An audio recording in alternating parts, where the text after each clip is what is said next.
I'm Eric Newton, and this is The Together Show.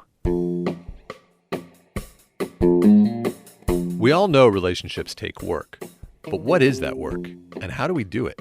As a former divorce lawyer, I've watched thousands of couples break up firsthand. Having seen the worst in relationships, I decided to try to help couples stay together. So on this show, we talk to real couples and find out what love really looks like. What she really wants emotionally is for me to be there for her and for me to just listen. Not fix it, not be matching her enthused level, but really just be there and understand that it's a communication. She's expressing something that probably goes beyond whatever the thing she's excited about.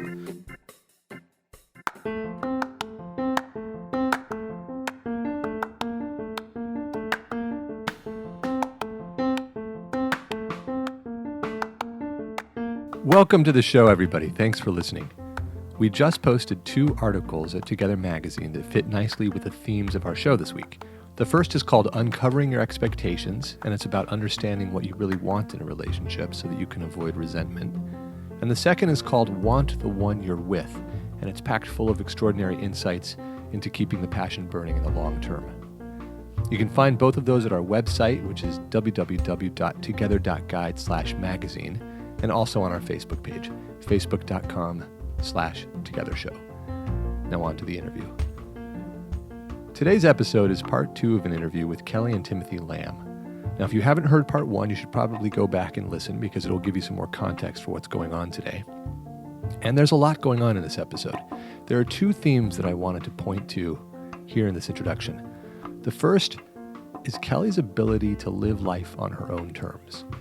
Now, we've had other couples on the show talk about living outside the box. Katie and Doug and Jen and Noah are 2 very notable examples of that. But never have we had a couple that appears so classically content in what might be defined as the mainstream. Now, the truth is that none of us is truly normal in any real sense. We're all outside the standard in one way or another. And the lesson from Kelli and Timothy in this episode is to embrace that fact. The second theme is how Kelli and Tim work so consistently towards an understanding of what the other needs. It's really lovely to watch them play this process out on the show. It's a process that all couples go through, but that we're not always conscious of. So I'm curious to hear what you think of this episode. Don't be shy. Let us know your thoughts on our Facebook page. We would love to hear from you. So with that, let's go to part 2 of our interview with Kelli and Timothy Lamb. I wonder then, when you do fight, you described yourself once as saying, sometimes I can lose my shit. Yeah. And, you know, when Aubrey does that, because everybody does it, right? When Aubrey does it with me, I am super conflict averse. I've had to learn that about myself in our relationship. I just run away. And part of me always says, oh, what am I doing here? In the moment of the fight. And then afterwards, when we work through the fight, I'm always really kind of grateful for the fight because it's something that we had to move through. But in the moment, I'm like, what am I doing here? Yeah. Does that anything like that happen to you? Yeah. Yeah? Oh, yeah. Oh, yeah. Yeah, because we'll have fights that last 2 days, 3 days. Not 3 days. 3 days, I'd or say, that's pushing it. Yeah, 2 I'd say days. an evening and then the full next day. Things are still a little iffy. And especially when you have a big fight right after getting married and you're having a big blow up thing, like, yeah, I think it's really natural to, like, in the back of your head go, okay, shit, what? We're married and, like, this fight has to blow over, you know? Yeah. But then when we resolve it, I do feel really great. Yeah, I would say I feel exactly the same way that you feel. I think my emotional process is, I mean, I can get angry in 2 seconds, and it's something that I really dislike about myself, but then I've learned to accept it because that same emotional excess applies to when I feel joy as well. Like, I just wouldn't want to feel things any differently, even though that includes negative emotions. Like, I really love how hard I can laugh or how happy I can be at various points, you know. I mean, I think usually I'm around a 5, but I can, like, the full spectrum of my emotions, I feel it all, and I wouldn't want to change that, but it can be frustrating for me and really frustrating for Tim when it's an angry emotion, because it can be just a split second and I've lost my shit. And so it's frustrating, but then I also know that at the other side, we both have, eventually when I'm not angry and we're able to really discuss it and articulate, I feel this way because this happened and this is how I perceived it and this is how I internally processed it.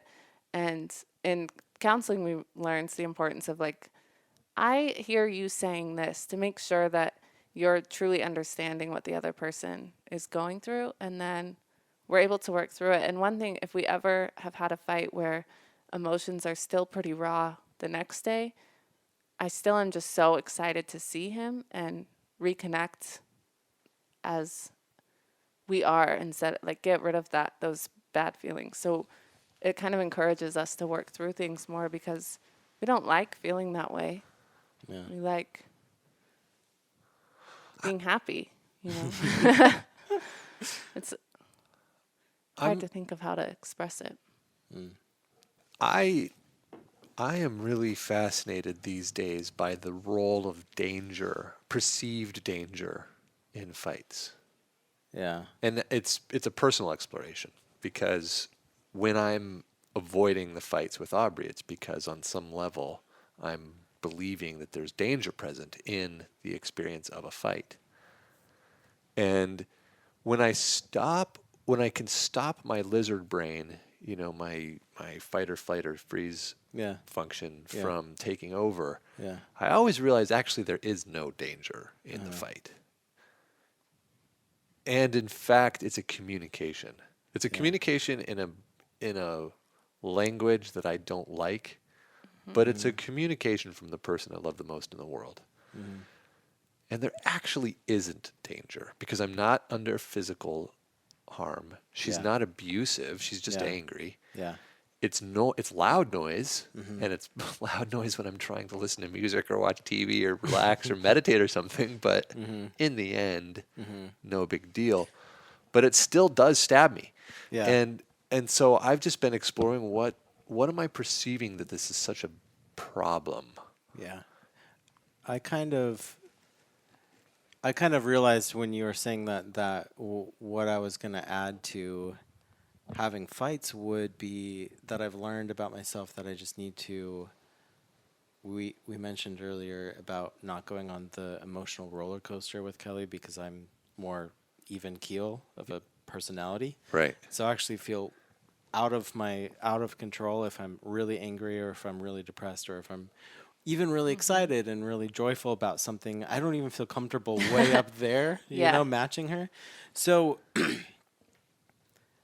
one example of how our relationship has grown is, in the past, Kelli and Tim version 1.1 would be that she would be really, really frustrated, really upset about something. And then having a girlfriend who was really upset, even if it wasn't directly at me, made me upset. And then Totally. I followed the sort of emotion all the way to her extreme, which I wasn't comfortable with. So it just threw me into this crazy funk. And I think after counseling and after spending years with Kelli and learning her tics and her quirks and who she is and how she operates, when she's really upset about something, I can, one, take a step back and go, what she's upset about, I actually am not, it doesn't upset me that much. So I don't actually have to match her. I can stay at my comfortable thing and let her work through whatever she's feeling. And then, and that happens on the positive side too. Like I feel like I can just I don't have to match your excitement over things either. And just like you say you're uncomfortable in those extremes, I'm super uncomfortable if I'm just even keel. Like I like to be emotional, and I like the spice. And so accepting, like, it's okay for me to get that excited, or like I watch the same movie every Christmas because I know it will make me just like cry hysterically. And What I movie? like The Family Stone. Once a year, only one time, and I like crave that release of sadness and emotion that the movie gives me. And so like being okay with, we really had to like learn each other's scales and accept that ours are very different, but we can still coexist, no problem. I'm glad you brought this back up because I wanted to ask about the role of empathy. Oh, right. Because it sounds like I'm just like, well, you can be upset, and I'll just stand back and let it happen. But still being attentive to you and being empathetic of what she's going through. Those are real emotions, just because I'm not having them at the same time. Yeah. You know? When you describe it, it doesn't sound like you're standing back and being cold and distant. Oh, really? Okay. No, it doesn't. But I'm trying to understand why it doesn't. I'm trying to understand what's the skill that you've learned that it makes her know she's being heard and held and understood, and you're there with her, but at the same time you're not riding the same roller coaster. It's kind of what we were talking about the other night. That actually what she really wants emotionally is for me to be there for her and for me to just listen. I don't Not have fix to be it. not fix it, not be matching her enthused level, Or but really just be there and understand that it's a communication. She's expressing something that probably goes beyond whatever the things she's excited about.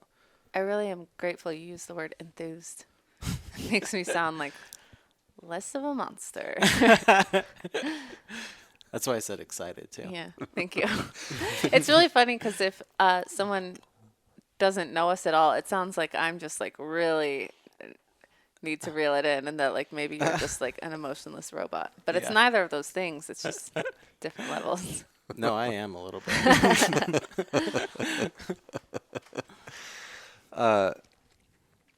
By the way, that doesn't come across that way. Okay. It doesn't? No, because you guys are sharing like the whole range of your experience with one another. It's coming across like you have a good balance, actually. Okay. I think when you Does hear any of it make sense? Yeah, I you don't guys feel like any you of guys this are is- making more. Both of you keep having this concern. I'm like, actually, no, these are great clips. Oh, okay. Oh, good. But I think when you I just hear want it to make back, sure you have you'll clips. I think when you hear it back, you'll go, oh, this was a lot better than I knew. Okay. Well, Yeah, we good. talk to each other about our relationship and life a lot, so maybe we just have practice. Yeah. Because at first I used to have to say out loud, I'm okay with my emotional range, so that I would feel okay with it. But like really at the end of the day, I like my human experience.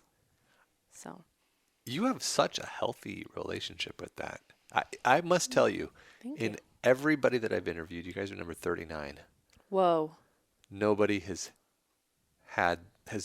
expressed that healthy of a relationship with their own emotions. With one, and she was talking about anger, with one exception. So props Cool. to you on that. I think it's because I don't really have a choice. Like this is how.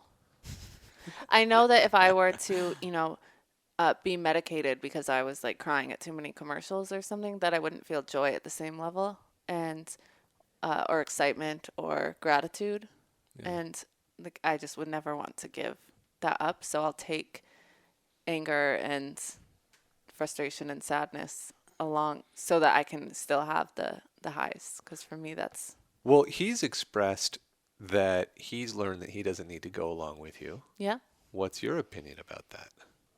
same. Yeah. Same way. Well, I guess you already said that you don't want him to fix you, I don't want him to fix. and you want him Fix to be there to anything? hold you. I just the thought that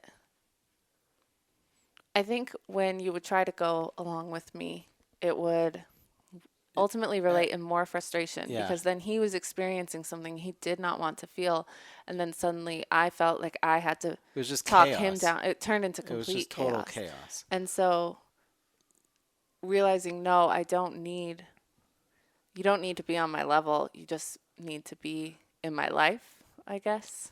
Yeah. Really Well, fixes it. And then Or- the way that I'm naturally is just probably offers a more of a secure, like a rock to you. It's like that's something, that's a security that you need. Totally. And so I was kind of denying you, a sort of a sense of safeness. Kelly, what is something that Tim might not even be aware of, or he might, that makes the biggest difference for you? Well, so I work from home, but he commutes to an office every day. And as a result, I try to, even though I don't have to get up and change and get ready for the day until noon or 4 p.m. if I want to, I do try to wake up at the same time and at least, have a conversation when he leaves. Sometimes I'm, alert enough that I'll get up and we'll have coffee. But there's been a few times where he can just tell that so exhausted, and I'll wake up later after he's left to, a quiet, empty house with all the curtains still closed. And it was really symbolic the first time of like, he knew that I really just I needed the rest. I needed to recharge. And so it was like the ultimate generous act in my eyes to know that he woke up and thought, I'm going to be really quiet and just let her rest and recharge as she needs to. And he closed the curtains? Left them closed, Left yeah. them closed? Yeah. That's so sweet. Tiptoed out. And it's happened a few times, and it really, in a strange way, just makes me feel so loved that it's like, sounds so, Yeah. it sounds a little lazy, but it also is like, No, because there's a way I can get ready in the morning and be really mindful of like trying to keep you asleep. yeah. And I can quietly grab my clothes out of the closet and then close the door to the bedroom and just get ready in my bathroom and just kind of sneak out without giving you a kiss goodbye, but maybe just like writing you a little note. It just feels so luxurious Yeah. that you would give me that gift of like, because you can really tell when I need to get my butt out of bed or if I just really need to stay sleeping for a little bit longer. It just feels really thoughtful. It's really sweet. Okay, same question in the other direction. So this sounds like I'm piggybacking on her answer, but actually, and interestingly, what I really appreciate is when Kelly gets up and makes coffee, like maybe would make coffee for me while I'm in the shower. Something to make me feel like I'm getting up out of bed and going to make an income so we can continue to have our life here. And she's kind of taking part in that by like helping me along the most difficult part of my day, which is just getting out of the house and getting ready and waking up, and like anything that you do to help make that process easier for me, that is worth so much more than like I can ever even describe.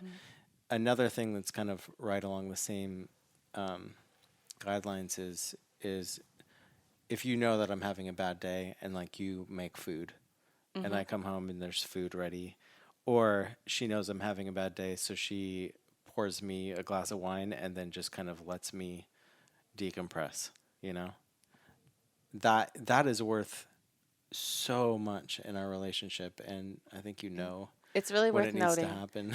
I hate cooking. I really don't care for cooking Yeah. at all. And so it's actually not just like, oh, having dinner. It's like he knows that is a gift for me to want grocery store. Yeah, it's a whole thing for you. It's actually, that was something we talked about in counseling for the first like 3 months was figuring out our food thing.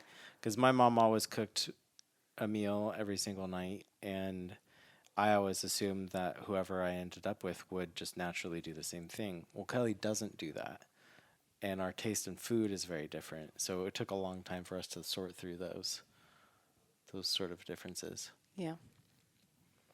What I really like about the example that you both gave is it's the same thing, but the opposite. Because it puts into play the notion of what it takes in a relationship to make a relationship work. It's giving of yourself in a way that isn't exactly compromise. It's not compromise. Yeah. But it's a focus on having the other person be happy, having the relationship working. And so each, the thing that you both want the most is exactly the opposite, but you're both happy with it because of the way that it's come together for you. Yeah, it's really poignant. Do you and Aubrey have something like that? Well, she asked me, the reason I started asking this question was I interviewed a famous therapist couple. They're both therapists and they're a couple. Yeah. And they asked me, do you ask your guests what they do to make the relationship work proactively? And I realized that I do get around to it, but I never ask it as an intentional question. So I started asking. I've asked 3 or 4 people now. But before I started asking, I thought, well, I should know what it is for me and Aubrey. Yeah. And I didn't have an answer. And I asked her, and she said something that I totally forgot. And she asked me, and out of my mouth came cooking. Yeah. Oh, weird. I didn't even realize it. Yeah. But as soon as I said it, I realized it was the truth. When she cooks for me, I feel thoroughly and completely loved. Yeah. I feel so taken care of. Totally. And I didn't realize how powerful it was. Yeah. I love It's it. the biggest gift. And it's hard for us because you hate it. I'm learning So it to. really has to be a gift. One thing that's making it become more natural for me that I just really love is when we cook together. Yeah. Because but do then we do it's- that though? We haven't for a while, Yeah. but when we do, it's always eases the pain a little bit. I never really learned to cook when I was like high school or college or anything, so it's like really a chore. So then as a result, it's definitely has to be a selfless act. So I was interviewing a couple the other day, and the woman said that cooking is the feminine job, and that a woman who doesn't cook is doing something wrong. And I don't agree with that. But the reason I bring it up is I wonder if because it is a cultural norm, I wonder if you feel on some level shamed or insecure about that you don't cook. Totally. We went out to dinner with a really cool couple a few weeks ago, but she made it really clear that that's like, I think she said she cooks him breakfast every morning before work. And I was like, that, oh She was my all God. shh, shh. Like, Don't plant don't that plant idea. that seed that someone does that in their relationship. Yeah, I think it really is. And maybe it goes back to that pressure that frustrates me so much or frustrated me so much before we were engaged. So people kind of putting that pressure on me. It's sort of the same thing. And, you know, when we were talking with our, the pastor that officiated our wedding, I think I startled him just a little because I was pretty clear and like, I don't want any of that cultural, the man provides for the woman and the woman meets all of his needs. Like, I don't like that one-sided argument. And I think since I'm not as comfortable with cooking, and then there's the society view of it as well, it like can be kind of I can feel weird about it. Yeah. I have gotten better at toasting a bagel in the morning. I never. I guess what I was gonna say is that I feel uncomfortable or like ashamed or whatever, or that's something that I value so much. Like my person, like cooking, making meals, like providing in that way. Why does that give me so much love? And like, am I this weird like chauvinist? No. Like pig for wanting like my wife to be doing like the woman thing, like laundry and cooking. Like I don't want to demand that from you, but honestly, what I get from it is pretty incredible. But I also don't want to seem like I'm forcing her into like this wife role, you know? I mean, like I I'll do basically have a hard laundry. what? I'll do laundry and I'll mop every floor and dust every corner, but cooking for some reason. I love this conversation because it's a cultural norm. B, there does seem to be some kind of a mysterious biological component to the things that we each want from one another in a relationship. Also, an example is you want him to be there for you when you're losing your shit in a fight, not necessarily to go there with you. Yeah. Right? That seems to be a pretty common thing that you hear from women. Yeah. And yet we men in this day and age are working so hard to be sensitive to our women's needs as equal members of our society and partners to us in a relationship that we don't want to force roles on them. Yeah. And I know Right. from my perspective with Aubrey, I never expected her to cook, and for the first part of our relation, I never asked. But then suddenly she started to do it without asking, and it was like, oh my gosh, it's a revelation. This is amazing, and I felt guilty too, You because did. I thought there must be something selfish about me that I want my woman to cook, and that I, Yeah. and even worse, when she starts cooking, it makes me want to not cook. Like I want her to cook and provide this food for me, and I feel a little guilty about it too, Yeah. but I do want it. Yeah. And let me just be clear and say, I believe, honestly, men have wanted this throughout the ages. I think they been a common have. thread. You know, better Yeah. or worse, this Yeah. has been a common thread. But I'm happy being in the kitchen too, and Tim I is feel a great cook. I feel really good when I make a lovely meal for you and for us. Like I like being on the other side of it too. Yeah. I think we both have to acknowledge that it is a gift that you're giving to the other person. Yeah. It's actually a way to do the work in the relationship. I will say it has gotten a lot more pleasant now that we have a dishwasher. So Yes. for anyone struggling, Yes. Well, and the lesson I'm taking from it though is that we come together in these mismatched configurations as partners in life and with social constraints, and then we make our relationship work. I really don't believe that a woman who doesn't cook or a man who doesn't work, for Yeah. instance, is going to be a failed relationship. Yeah. As long as the couple can find the balance that has them both be fulfilled and fully expressed and Yeah. yeah. and contented and happy. Yeah. That's beautiful, Eric. He meant it. You laugh, but I could tell. I could see it in No, it Tim's is. eyes. That's really perfectly put. Oh, thank you. Yeah. Yeah. It really is. Well, what a lovely show. Thanks This for is a good show. thanks. I'm gonna be listening to it. Thank you. Not just this episode. He's gonna. Not this. No, others. I mean, all of them. You're going to fast forward to the parts where you All talk. 39. And then my wife says something. Yeah. No, it was really, really enjoyable, and somehow, this was like therapy, but not. It wasn't painful.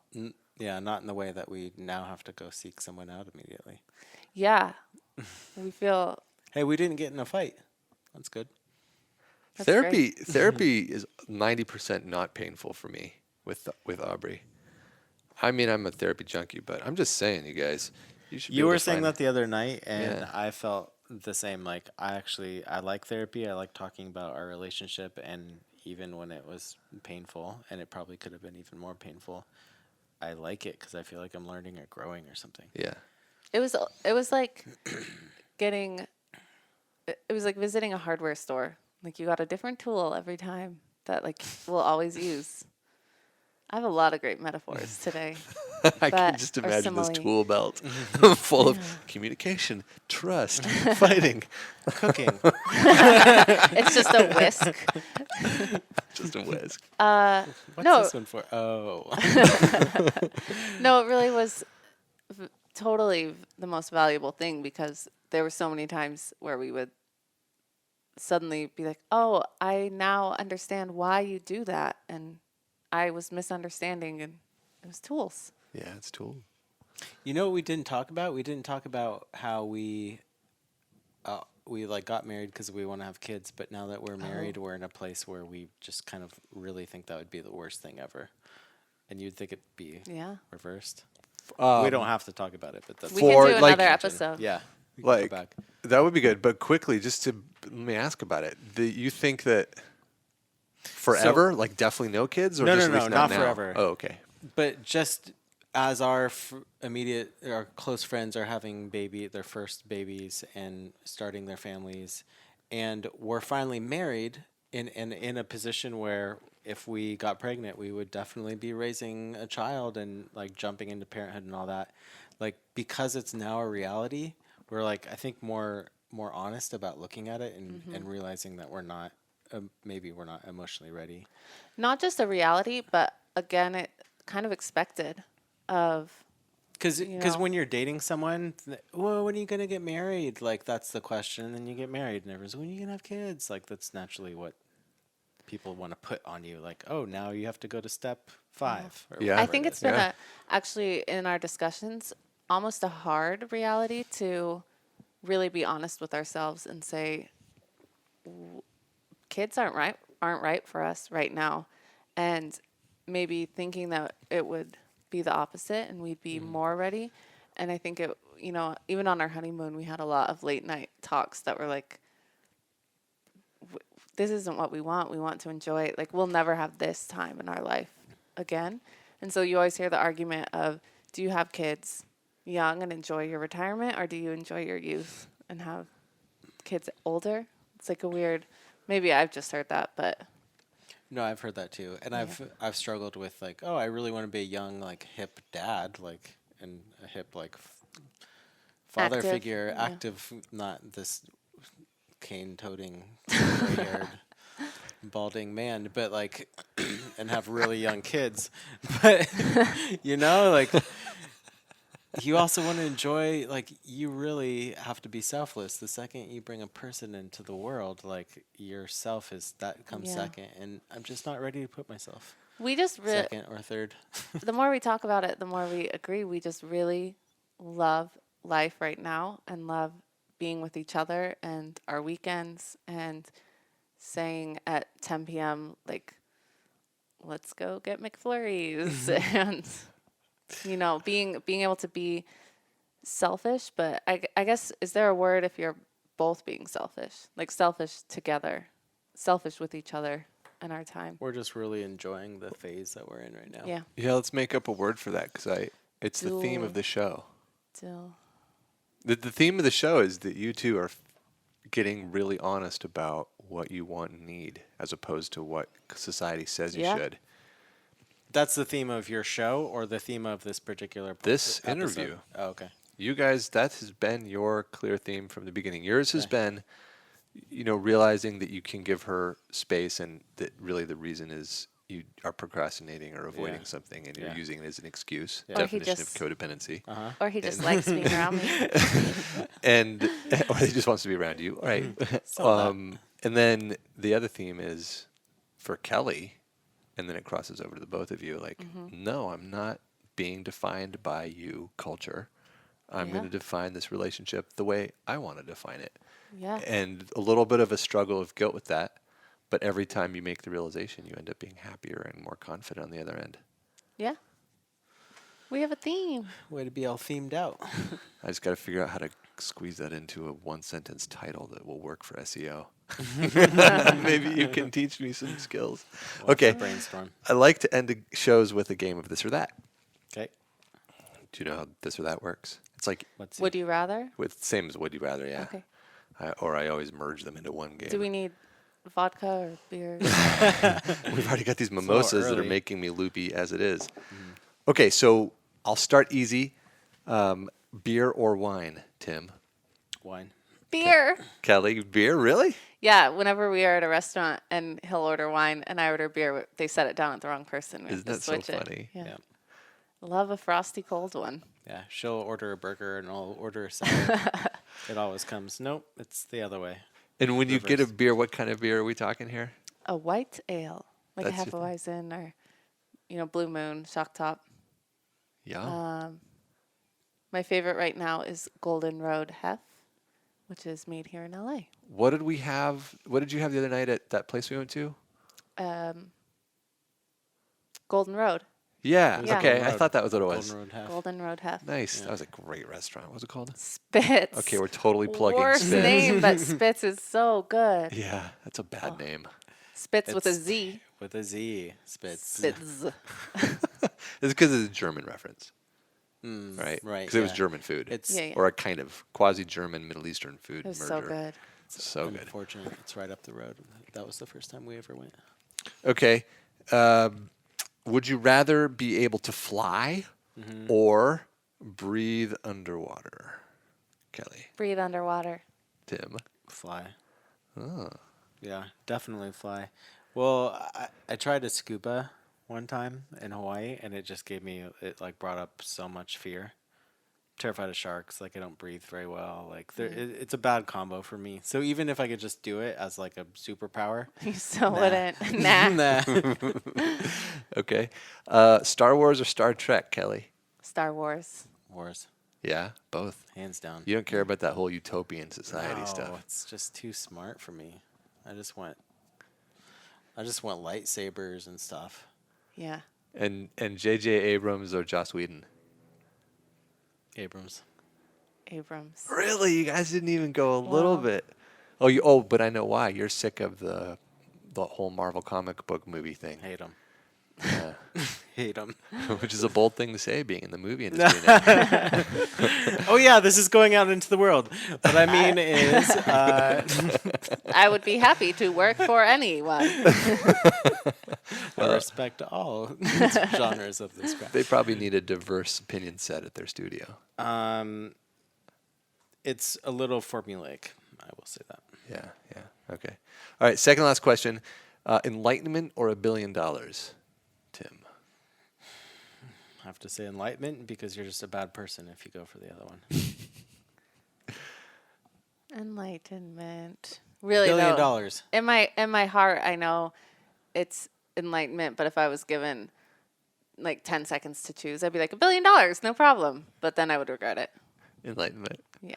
So Okay. Do you believe that you can be a billionaire and be enlightened? yeah, can I have both? Yeah. I Because think like you if you have $1 billion, you can pay for someone to help you reach. No. You don't have to even pay for it. You can just have it, but then work on your enlightenment later. Well, you know what all the super smart enlightened people say is that no identity can be enlightened.